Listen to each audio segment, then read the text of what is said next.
আসসালামু আলাইকুম, welcome to রহিমাইলা blog. সবাই কেমন আছেন? আশা করছি সবাই ভালো আছেন। আজকের রেসিপি একদম সামান্য তেল মশলায় এক ঝরঝরে সাদা পোলাওয়ের রেসিপি।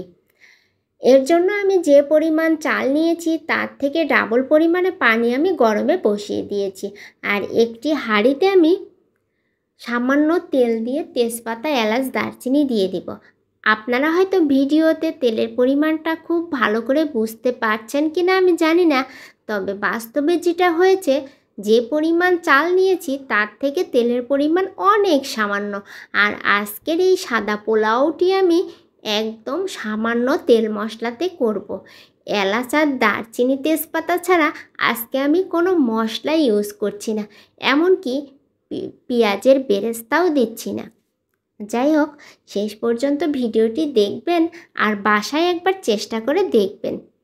আগে থেকে পোলাওর চালটা আমি ধুয়ে রেখেছিলাম, আর সেই পানি ঝরানো চালটা এবার আমি তেলের উপরে দিয়ে দিলাম। তেলের উপরে দিয়ে আমি অনেক সময় ভেজে নিব। আর পোলাওর চাল তো অনবরত নেড়েচেড়ে দিতে হয়, না হলে নিচে লেগে যায়। তাই অনবরতই আমি এই চালটা নেড়েচেড়ে ভেজে নিচ্ছি।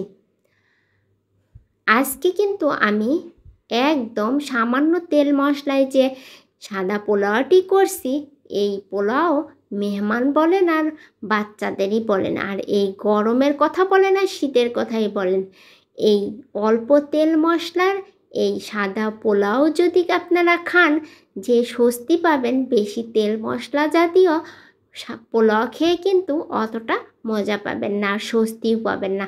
আর আমরা যারা রান্না করি তারা সবসময়ই চাই যে যারা খাবেন তারা যেন একটু তৃপ্তি সহকারে খান এবং স্বস্তি পান, অস্বস্তি যেন না পান।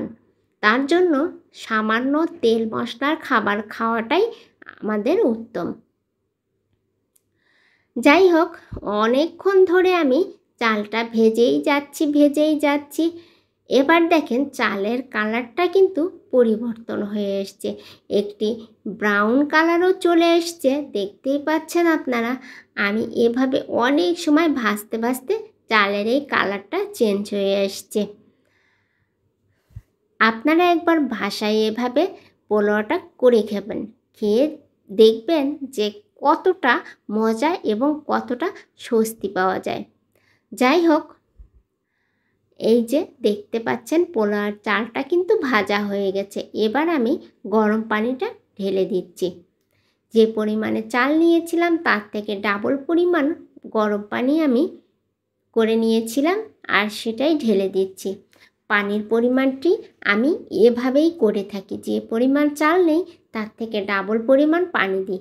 আর লবণের পরিমাণটা এবার আমি আপনাদেরকে আরও একটি টিপস দিচ্ছি। 1 কেজি চালে ঠিক আমাদের চিপা মুষ্টির 1 মুষ্টি লবণ আমি দিয়ে দিব। আর এই লবণের পরিমাণটা যে দিলাম, কমও হবে না বেশিও হবে না, একদম পারফেক্ট মাপ। যাই হোক, লবণ দেওয়ার পরে এবার আমি ঢাকনা দিয়ে ঢেকে দিব।